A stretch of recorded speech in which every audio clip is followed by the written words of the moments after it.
जय आय अहोम। जितेंद्र सिंह जी, प्रद्योत बोरदोलोई जी, जीवन कुर्मी जी, जयंत कलिता जी, दुर्गा भूमि जी हमारी कैंडिडेट, सिभान चेटिया जी, हीरा देवी जी, भाइयों और बहनों, कांग्रेस के हमारे सब कार्यकर्ता, प्रेस के हमारे मित्रों, आप सबका यहां बहुत बहुत स्वागत, नमस्कार।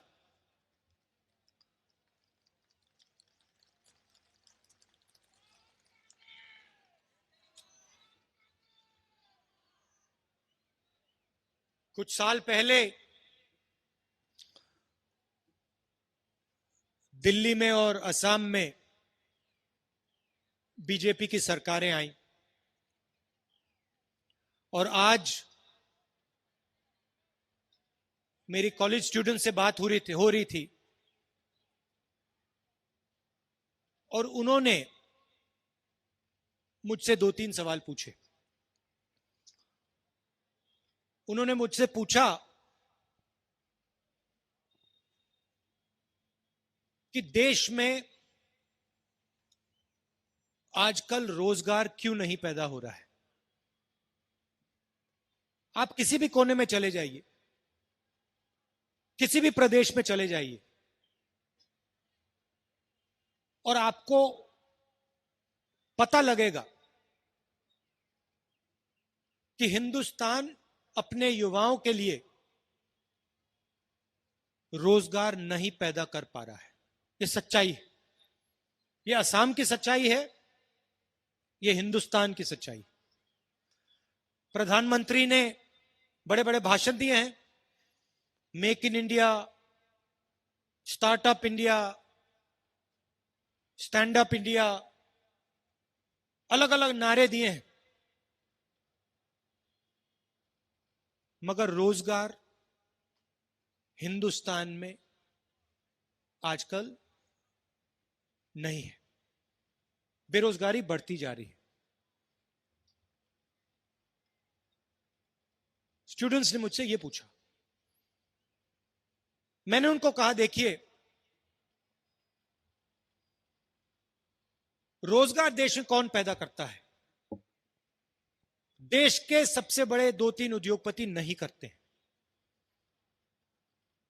रोजगार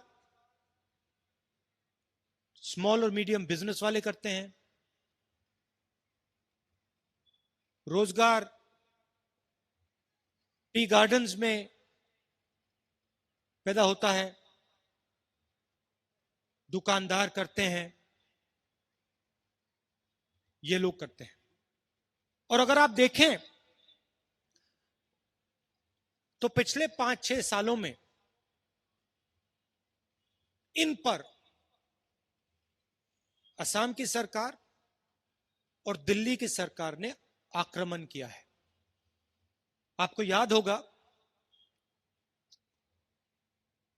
8 बजे रात को बिना किसी से पूछे देश के प्रधानमंत्री ने नोटबंदी की। याद है आपको? भूल गए? भूल गए? हिंदुस्तान का कोई नहीं भूल सकता, कोई भी गरीब व्यक्ति नहीं भूल सकता कि पूरे देश को प्रधानमंत्री ने 8 बजे रात बोला कि 500 रुपए का, 1000 रुपए का नोट मैं रद्द कर रहा हूं। सारे के सारे छोटे मिडिल साइज बिजनेस नष्ट हो गए, खत्म हो गए। उस एक कदम से नरेंद्र मोदी जी ने लाखों लोगों को बेरोजगार किया, देश को चोट मारी। आपसे झूठ बोला कि काले धन के खिलाफ लड़ाई है, स्टेज से झूठ बोला। क्या काला धन मिट गया? खत्म हो गया काला धन? नहीं। नोटबंदी के पीछे लक्ष्य था गरीबों के जेब से पैसा निकालकर हिंदुस्तान के सबसे अमीर 2-3 लोगों के जेब में डालना। उसके बाद वहां नहीं रुके, उसके बाद जीएसटी, जिसको मैंने गब्बर सिंह टैक्स कहा।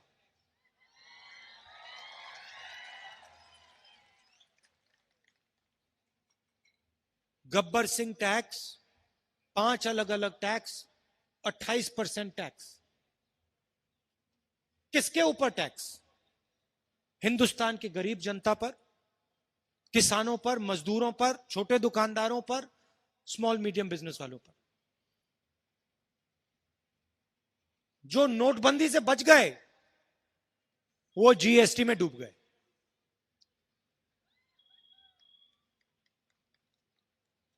और आज हालत यह है कि देश युवाओं को रोजगार नहीं दे पा रहा है। ये सच्चाई है हिंदुस्तान की। ना कोई फैक्ट्री खुलती है,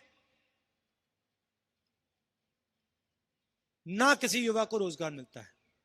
प्रधानमंत्री भाषण देते जाते हैं, कोई फर्क नहीं पड़ता, क्योंकि उन्होंने हिंदुस्तान की जो रीढ़ की हड्डी थी, रोजगार देने वाली जो रीढ़ की हड्डी थी, उसको तोड़ दिया। किसके लिए तोड़ा? हिंदुस्तान के 4-5 सबसे बड़े उद्योगपतियों के लिए। अब नए कानून लाए, कृषि के 3 कानून। पहला कानून कहता है कि मंडियों को बंद करा जाएगा। पहले कानून का लक्ष्य मंडियों को बंद करो। दूसरे कानून का लक्ष्य जमाखोरी चालू करो। और तीसरे कानून का लक्ष्य, अगर कोई किसान सही दाम में कोर्ट में जाना चाहे तो उसको कोर्ट में जाना मना है। इसीलिए लाखों किसान दिल्ली के बाहर बैठे हुए हैं। और नरेंद्र मोदी क्या कहते हैं? नरेंद्र मोदी कहते हैं कि ये लोग आतंकवादी हैं। हिंदुस्तान के किसान को वो आतंकवादी कहते हैं, उनके पार्टी के लोग कहते हैं। और किसान क्या कह रहा है? किसान सिर्फ ये कह रहा है कि जो हमारा है आप हमसे नहीं छीन सकते हो, हम आपको छीनने नहीं देंगे। 2-3 उद्योगपतियों को हिंदुस्तान की पूरी कृषि का जो बिजनेस है वो पकड़ाना चाहते हैं। यह हालत है देश की। यहां आए, असम आते हैं, आपसे वायदे कर जाते हैं। पिछले चुनाव में उन्होंने वायदा किया था कि टी गार्डन के वर्कर्स को वो उनका वेज बढ़ा के देंगे। आजकल आपको कितना पैसा मिलता है? कितना मिलता है पैसा? कितना? 167। सही। बीजेपी के लोगों ने आपसे क्या वायदा किया था? कितना?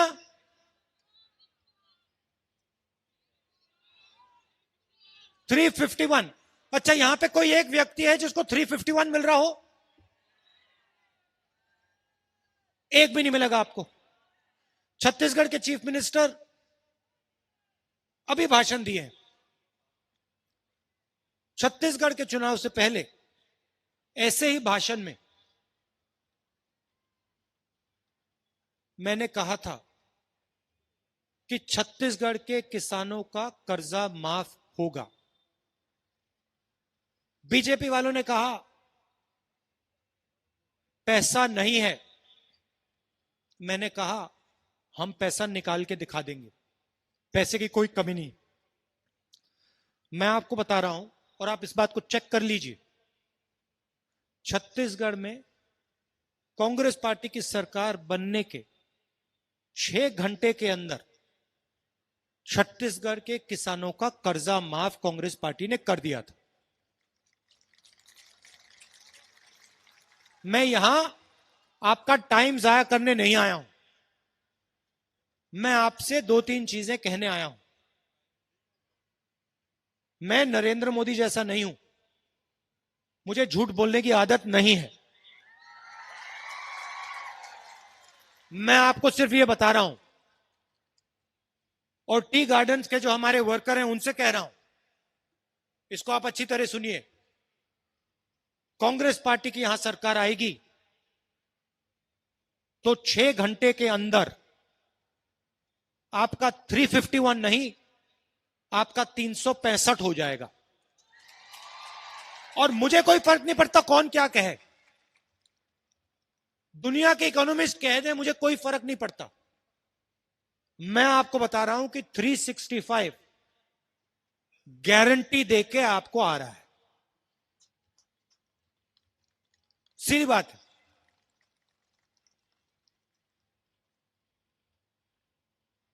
हमने मनरेगा किया, बीजेपी के लोगों ने कहा पैसा जाया हो रहा है। हमने भोजन का अधिकार दिया, बीजेपी के लोग कहते हैं पैसा जाया हो रहा है। हमने किसानों का 70,000 करोड़ रुपया कर्जा माफ किया, बीजेपी के लोग कहते हैं पैसा जाया हो रहा है। जब भी हम गरीबों की मदद करते हैं, कमजोर लोगों की मदद करते हैं, बीजेपी के लोग कहते हैं पैसा जाया हो रहा है।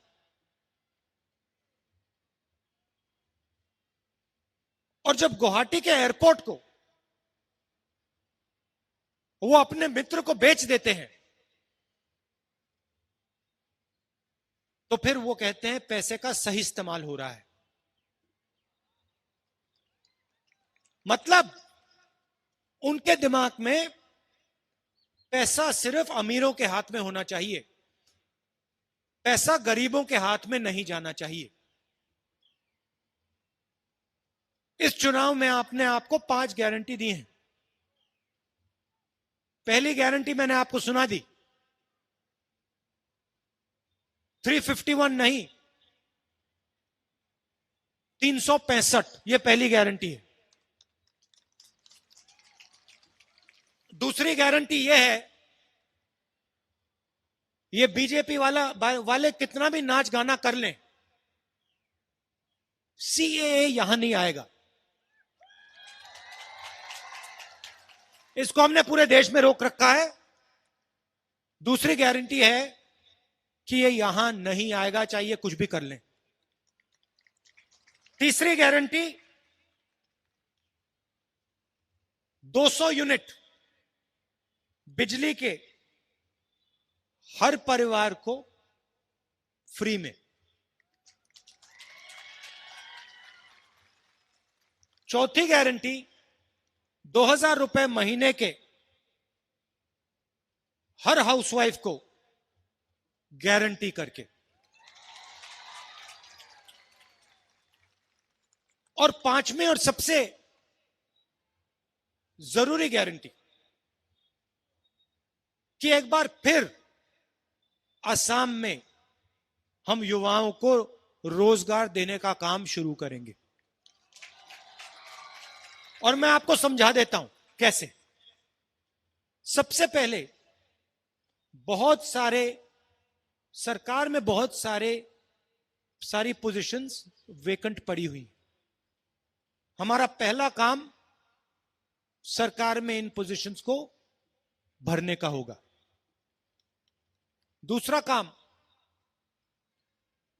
हमारी यूपीए की सरकार थी तो हमने पूरे नॉर्थ ईस्ट को इंसेंटिव्स दिए थे, स्पेशल प्लान था। चाय की इंडस्ट्री के लिए स्पेशल इंसेंटिव्स थे, बाकी इंडस्ट्रीज के लिए, बिजनेसेस के लिए हम इंसेंटिव्स देते थे, टैक्स कम करवाते थे, मदद करते थे। क्यों? क्योंकि हम चाहते थे कि युवा नए बिजनेस चालू करे। नरेंद्र मोदी जी एंटरप्रेन्योरशिप की बात करते हैं। मुझे आप ये बताइए, कितने नए बिजनेस हिंदुस्तान में खोले, कितने युवाओं को उन्होंने रोजगार दिया? हम आपको यहां गारंटी करके कह रहे हैं कि 5 लाख युवाओं को हम रोजगार देके दिखा देंगे। ये आसान काम नहीं है, मगर हम ये काम आपके लिए करके दिखा देंगे। अंत में मैं आपसे कहना चाहता हूं कि ये मामूली चुनाव नहीं है। बीजेपी असम की हिस्ट्री पर, असमीज भाषा पर, असम के इतिहास पर आक्रमण कर रही है।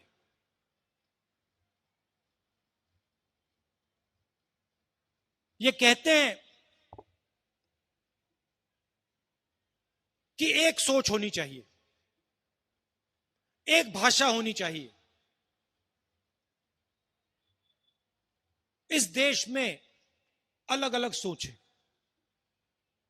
अलग अलग इतिहास है, अलग अलग कल्चर है, अलग अलग हिस्ट्री है। हम इन सब की रक्षा करते हैं। बीजेपी क्या चाहती है? बीजेपी चाहती है कि असम को नागपुर से चलाया जाए। बीजेपी चाहती है कि बाहर के लोग आए और जैसे इन्होंने आपका एयरपोर्ट लिया, वैसे ही जो आपका है वो लोग उठा के ले जाए। हम असम को असम से चलवाना चाहते हैं। हमारा जो चीफ मिनिस्टर होगा वो असम की जनता की बात सुनकर काम करेगा, उसका नागपुर से कुछ लेना देना नहीं होगा। यह फर्क है। तो यह चुनाव आपकी संस्कृति को बचाने का, आपकी हिस्ट्री को बचाने का, आपकी भाषा को बचाने का चुनाव। यह इस चुनाव की सच्चाई। और इसीलिए असम की जनता इस चुनाव में महाजोत को जिताकर ही दिखाएगी और बड़ी बहुमत से जीतेंगे। मैं आपको दिल से धन्यवाद करना चाहता हूं। शाम का समय है, आप दूर दूर से आए हैं, आपने मेरी बात इतने प्यार से सुनी, इसके लिए बहुत बहुत धन्यवाद। जय हिंद।